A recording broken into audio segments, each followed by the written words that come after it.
デンズクリスマスという本を出版いたしました。日本中の人が北欧の方みたいに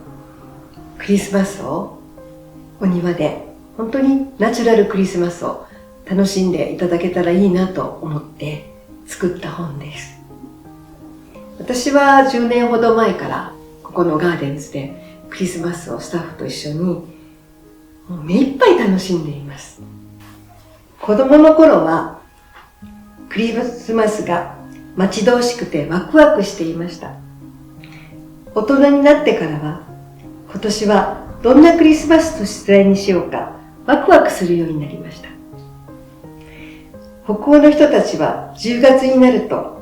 クリスマスの支度を始めます。北欧のクリスマスはユールと呼ばれ、サンタクロースさんより前からあるんですね。自然に感謝する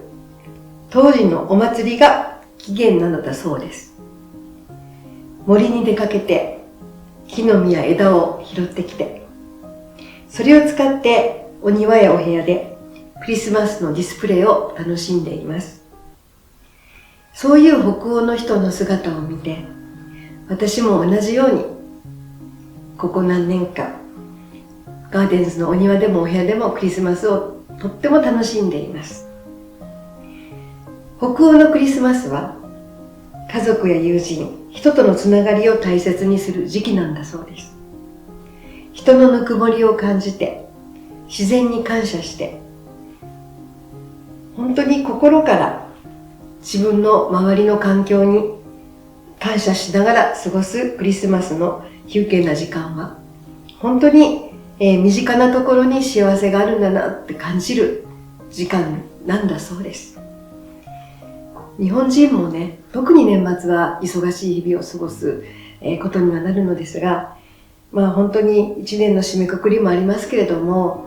自分の置かれている、環境の中で、両親とか家族とか、そして友人とか、もう本当にみんなに感謝しながら、この一年もありがとうっていう心の中で、感じながら、ゆっくりとクリスマスをそういう人たちと暮らせたらいいのになと思っております。本当にこの季節だけですけども、お庭にクリスマスを取り入れて、冬ならではの小さなときめきとか幸せを皆さんに見つけてもらえたらいいなと思っております。本当にこの中にここ何年かのお話を、写真とともにディスプレイの仕方であったり、クリスマスに似合う植物の話であったり、あと山でね、本当に森の中に入って私が毎年木の実を取りに行ったりしてるお話とか、本当に盛りだくさん、クリスマスを楽しんでいる、そういう、本になっております。あとこの中にはですね、ガーデンズのことだけじゃなくて、私が最初に北欧のクリスマスを知るきっかけになったクラウス・ダルビーさんにも登場していただいています。彼は本当にクリスマスを楽しんでいまして、で、その楽しみ方の様子とかもこれで見ることができます。また、私が植木鉢を輸入しているビーグリーンさんっていうポットのメーカーさんなんですけども、こちらはポットだけじゃなくて、この時期になるとキャンドルのホルダーであったり、オーナメントであったり、いろんなものを提案して販売されています。こちらの方にもいろいろご協力していただいてました。そしたらですね、日本の方がそのビーグリーンの品を使ってどんな風に楽しんでくれるか、すごい楽しみにしていますというコメントをいただきたので、本当にその様子をインスタ等に上げて、ビーグリーンさんにね、見てもらえたらなと思っています。あとは、スウェーデンの方から、オーテル東京で働いているジミー君、いろいろお話を聞いて、スウェーデンのクリスマスをこの本の中で詳しく書いてあります。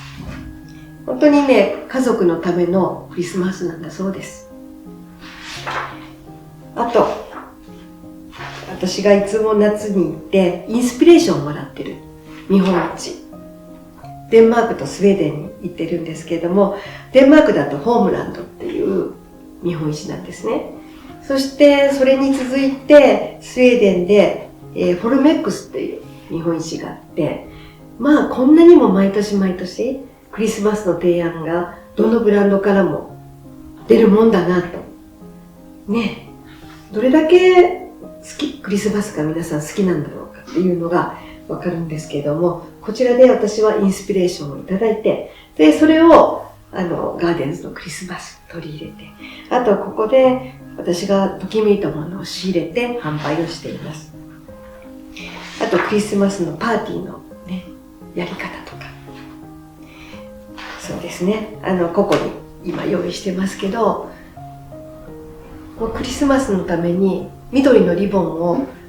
お皿にかけるだけでもクリスマスになる簡単な方法とか、あともうキャンドルは欠かせないですね。 LED もいいんですけども、やっぱり光が全然違います。 LED を見ても心が落ち着いたり感じたりすることはなくては綺麗って思いますけども、やっぱり本当の明かりは心の中が本当にこう落ち着いて、あとしんみりしてみたり幸せに感じてみたりすりますね。一日の締めくくりと思えば、本当に消す所作一つ自分の中でこう心を鎮める、そういう今日もありがとうっていう気持ちになるんだなと、その時に思いました。あとは、私の友人たちにも登場していただいて、ドライフラワーのリュウエルさんとか、いつもお菓子を作ってくれるエリオットさん、そしてキャンドル作家の有竹さん、あと岡山の11月の森さん、お菓子のリリーさんとか、緑の小人さん。そうですね、本当にクリスマスはヒンメリがすっごい似合うなと思ってて、彼女にも登場していただいています。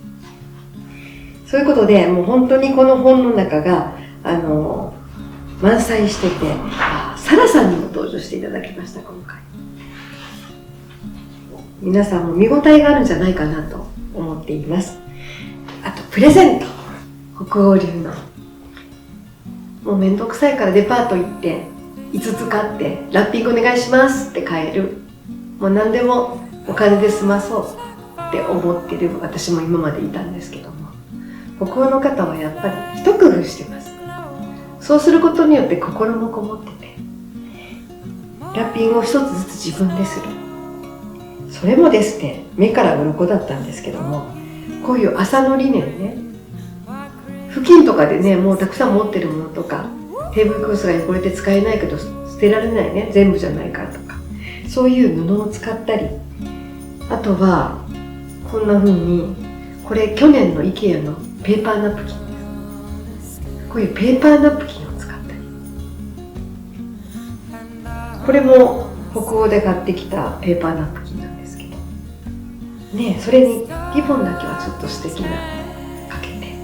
あとオレンジも自分で乾かしてみました。これ焼いたクッキーも入れたらすごい可愛いでね、これは園芸好きな人だったらみんな持ってますね。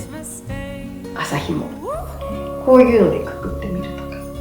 とか、いろんな楽しみ方が、自分が楽しんで、いただいた方も楽しんでもらえること、ちょっと手仕事を入れるということ、あとやっぱりリサイクルですよね。地球環境に優しい、そういうことも考えていらっしゃると、そこも取り入れてみたり、あと一番ヒットしたのがペーパーツリーです。これね、つる折れる人は誰でもできます。難しそうに見えるんだけど、実は簡単なことなんだよね。で、これも本に作り方を入れてますので、ぜひぜひやってみてください。もう自分が一番楽しくなるクリスマス、それを皆さん目指していただいて、自分を楽しませてあげてください。やっぱりグリーンのテーブルクロスがあると、とても簡単にクリスマスを演出することができます。はい、どうぞ。はい。本当にこんな風に全部違うのね。可愛い柊のね、柄のものもフランスのアンティークの中にあって、見つけはしましたけど、お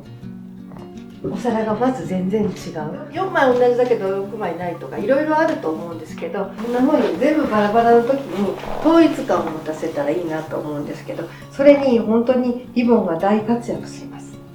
1個ずつちょっとね、リボンをね、かけていったら、それだけでね、全体が統一感が持てるんで、クリスマスをイメージするリボンをかけていったらいいと思うんです。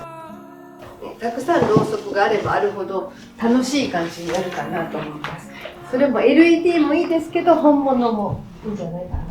ですけど、こういうガラスの器に入っているとティーキャンドル危なくないイメージですね。だからもう適当に置きます。もう一個あるかな。適当です。すべて。これがここにドンってくるわけね。必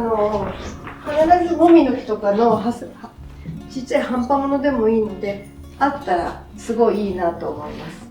で、あんまりど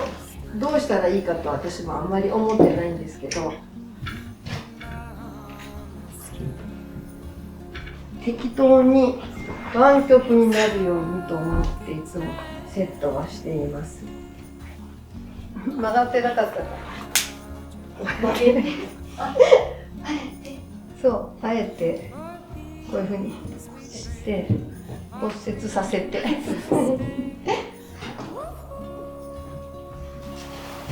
松ぼっくりとかは皆さんがとても集めやすい素材だと思うんで、極力色味は揃えた方がいいです。で、今なんでそんなことを言ってるかというと、グリーンもちょっとトーンを落としたグリーンにして、シルバーはここでは使いません。でも全然使ったっていいんですよ。今日はちょっとまとめようと思ってて、でこれは松ぼっくりの色はフグロスの色と同じなので、そういうふうに何色かに抑えていこうと思うと、おとなしくにしようと思ったらですね、でも楽しい感じにしようと思うと、別にそういう色の組み合わせの問題はないかと思います。はい、それでもうちょっと飾り付けをするのにあたり、これもなんとなく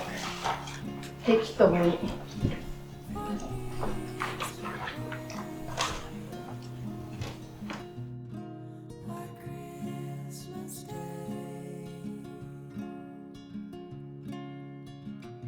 まず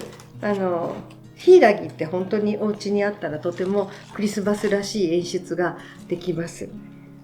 この柊の葉っぱをですね、やっぱり飾った方が可愛くて、でこの円の周りにちょっと飾っていきますね。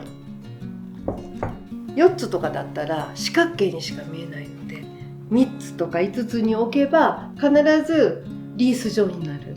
で、一番リース状に飾るのが誰でも飾れる簡単な美しく見える飾り方です。そして柊の実がうちはね、夏に日陰なのでつかないので、代わりに野バラの実を使って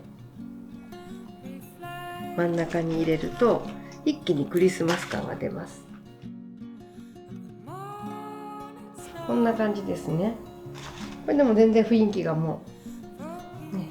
いい感じですね。これでもなんとなくクリスマス感がすごく出たんですけど、次のアイデアは北欧の人のアイデアです。日本人って私ってですけど、今まで頭がすごく硬かったなと思ったのがこの飾り方です。普通はこうやってローズマリーを見たことしかなかったんですけど、こうやってローズマリーを見ると森の木のように見えます。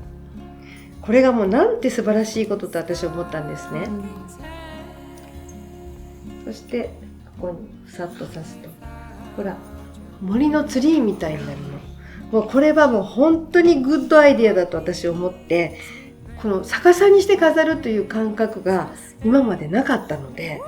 もう物事をそうやって見るとほとんどのものが違って見えることに気がつきました。なので今日これをここで皆さんに教えて、皆さんも帰ったらちょっとやってみてもらったらいいかな。はい、これね、できてる。大丈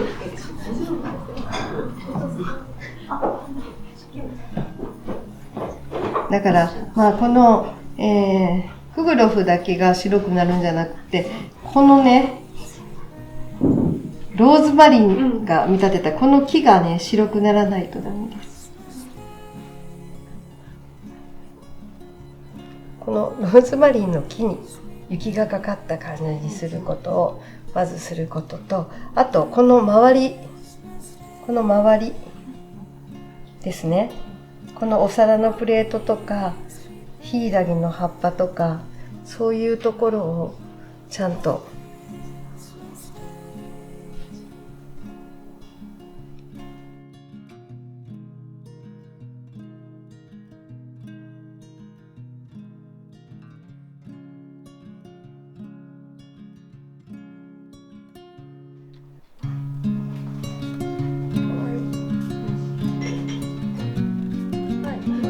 はい。